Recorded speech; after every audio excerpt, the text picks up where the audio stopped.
emphasize that the goal here is not for you to become a perfect parent. There's no such thing as a perfect parent, and you don't have to be a perfect parent to be a good parent. The truth is that every one of us, when it comes to parenting, has messed up. And let's be honest, we're going to continue to mess up.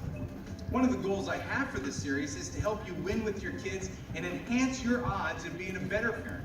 But trust me, you're still going to screw up. Hey, I'm looking for a kid, might be like this tall, might have a box of matches and a can of gasoline. Sorry. Hopefully not as bad as that guy. Remember, we're trying to move away from desperate quick fixes to being more intentional with our actions. It's a process, so give yourself permission to learn and grow the same way you want your kids to learn and grow. Let's talk about something that I know you can do right now, no matter where you are in your parenting journey. You can begin to overwhelm your kids with encouragement. Encouragement is one of our deepest cravings, and in all my years working with kids, I've never met one who said, "Stop encouraging me, I can't take it anymore. I've had it up to here with all those positive, empowering comments." That never happens. Impressive work, my man. Keep it up. Encouragement is food for our soul, and most of us are hungry for it. We all know this, yet as parents, we continue to use thoughtless words that will leave scars. Words are so powerful.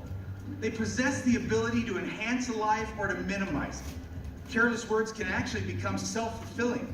You've seen this before. A parent describes their child in a certain way over and over until the kid inevitably becomes that description. This is my daughter Jill. She's shy. This is Sam, my demon child. Raise your hand if you'd rather be around people who encourage you rather than people who criticize you.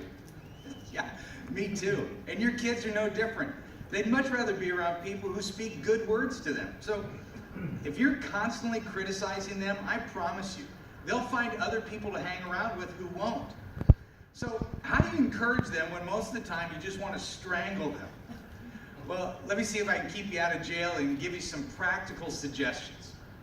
Number one, see it and say it positive. Basically, try to catch your kids doing things right. See it, then comment on it. For many kids, most of the words they hear at home are just negative.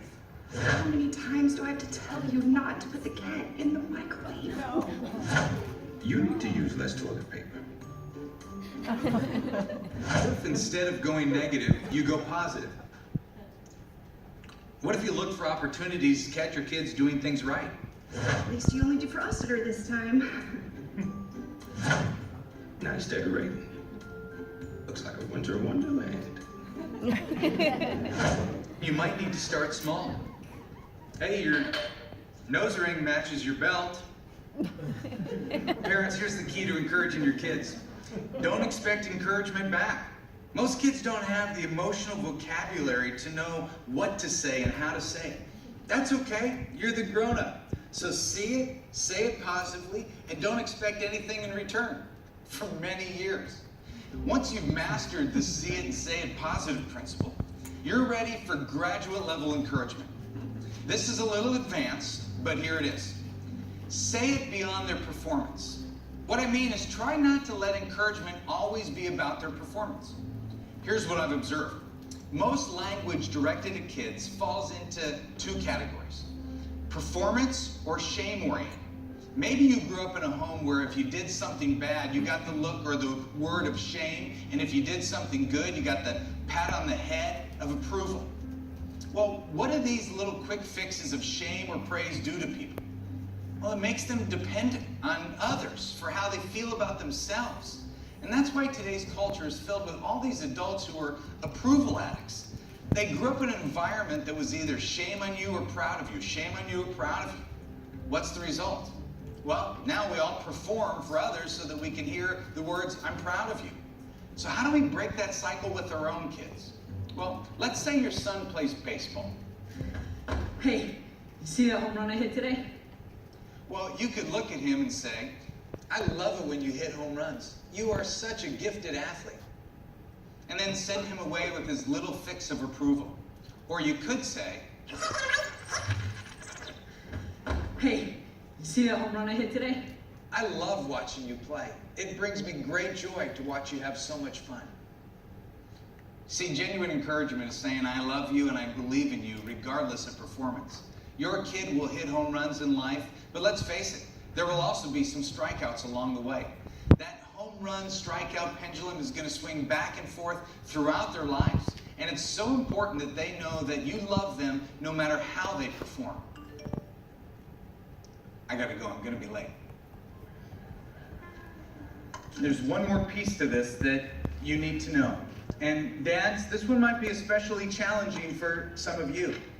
You can't just say it, you have to show encouragement through affection. Your kids need to hear your encouragement in your words, but they also need to feel your encouragement in your warmth. Your kid has something that I call skin hunger, and it needs to be fed by you.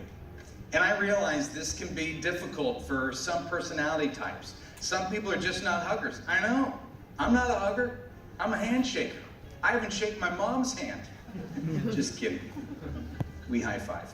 You may have grown up in a home where physical affection was rare. It wasn't modeled well. And while it may be difficult for you, you must break the cycle before your kids are left with the same wounds that you have. Care to join me for a dance, my lady? Sure. Here's what's going to happen, Dad. If you don't show love to your kids through affection, well, you're going to produce boys who don't know how to express themselves emotionally, and you're going to produce girls who will figure out how to express themselves sexually. And I don't want to sound alarming, but if your daughter doesn't get the affection she needs from the most important male in her life, I guarantee you there are others who are more than willing to give it to her.